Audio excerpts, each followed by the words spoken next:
at all, or even high school. I mean, if somebody graduated from a great university, that may be an indication that they will be capable of great things, but it's not necessarily the case. You know, if you look at, say, people like Bill Gates or Larry Ellison, Steve Jobs, these guys didn't graduate from college. Dropouts, yeah. But if you had a chance to hire them, of course, that would be a good idea. Yeah, okay. So, you know, just looking just for evidence of exceptional ability. And if there's a track record of exceptional achievement, then it's likely that that will continue into the future. Mm-hmm. How I describe myself? Well, I mean, I seem to have a high innate drive. And that's been true even since I was a little kid. You know, I really had a very strong drive. Did all sorts of risky things when I was a kid that like, why did I do those things? They're crazy.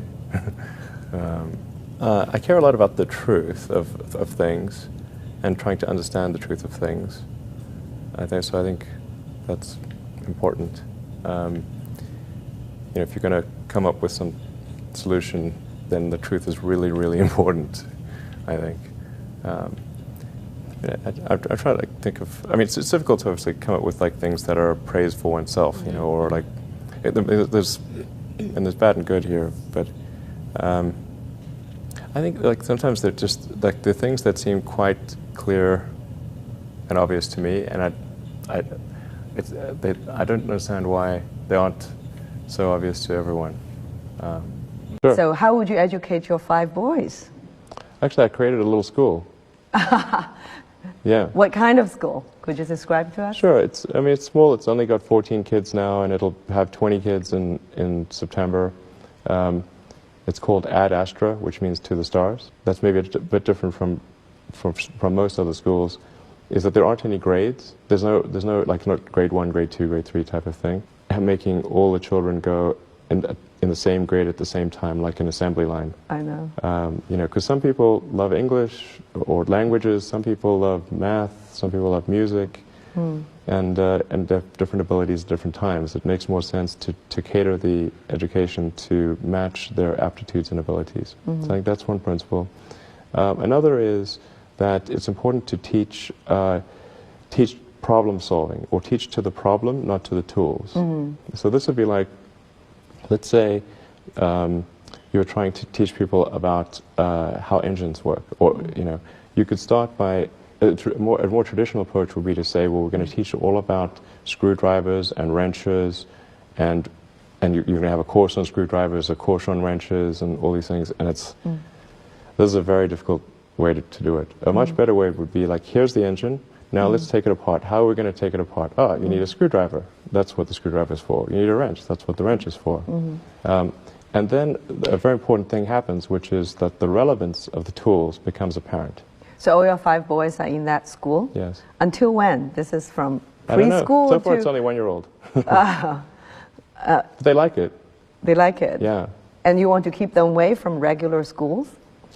No, I just didn't see that the regular schools, they weren't doing the things that I thought should be done. Like, you know, those 2 principles, they weren't adhering to those principles. So I thought, well, let's see what we can do. Maybe creating a school will be better. And I actually hired a teacher from the school they were at, who also agreed with me that there was a better way to do it. Have they surprised you in a way of their innovative thinking? Yeah, it seems to be going pretty well. I mean, the kids really love going to school. I think that's a good sign. You know, I mean, I hated going to school when I was a kid. It was torture. So the fact that they actually think vacations are too long, like they want to go back to school. Wow. Yeah, exactly. That's weird. I know. Age or people like that, what is it you have in common with them? Well, I mean, those are pretty different personalities, you know, between Gates and Jobs and Ellison. Business and success? I think, you know, all 3 of those were technologists, but with different types of skills. You know, Jobs was obviously very good with aesthetics, and you know, he understood technology, of course, and he really understood what people wanted, even when they didn't know themselves. And he was not afraid to, you know, break boundaries. But like say, like Gates would probably be better at sort of raw engineering and technology than Jobs, but not as good on aesthetics. But I mean, for all of these guys, they're obviously very driven, and they're very talented, and they're able to attract great people to build a company. But I mean, the ability to attract and motivate great people is critical to the success of a company, because a company is it's a group of people that are assembled to create a product or service. That's the purpose of a company. People sometimes forget this elementary truth, and so if you're able to get great people to join the company and work together towards a common goal, and you sort of have a relentless sense of perfection about that goal, then you will end up with a great product. And if you have a great product, lots of people will buy it, and then the company will be successful. Yeah. But really, it's pretty straightforward, really. I mean, yeah, that's the reason for it. I wouldn't say I'm fearless. In fact, I think I feel fear quite strongly. But if what we're doing is what I'm doing is I think is important enough, then I just override the fear. Mm-hmm. So, but it's not as though I feel it like more strongly than I would like. And in which areas would you never go full risk if you still are fearful? Well, it really depends on the stakes. If the stakes are high, if it's really important, then I will overcome the fear and just do it anyway. Mm-hmm. But essentially, I mean, I just drive overrides fear, but I feel the fear. It's kind of annoying. I wish I didn't. Okay. I wish I felt it less. Uh-huh. So, yeah. All these introspective questions are interesting. I don't get asked these very often. And then, like, I'm trying to think, like, what is like an accurate reply? And some of these, it's hard to evaluate yourself on these things. Mm-hmm. Which company you founded was the most risky at the start?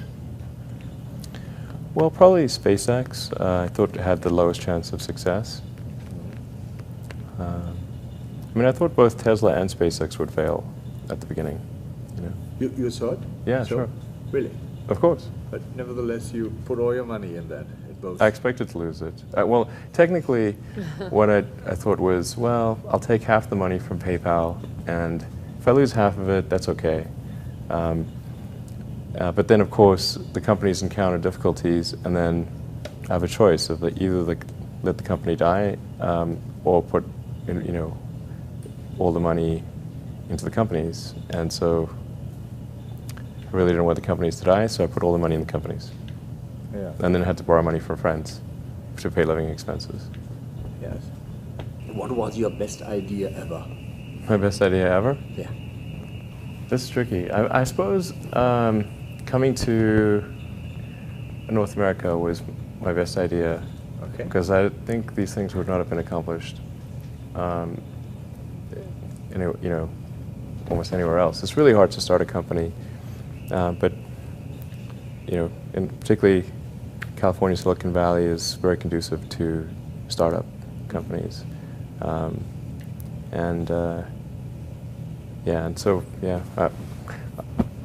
whenever I'd read books in South Africa, it would seem like the cutting edge of technology was in Silicon Valley, and so that's when I wanted to come and I wanted to move to this mythical place.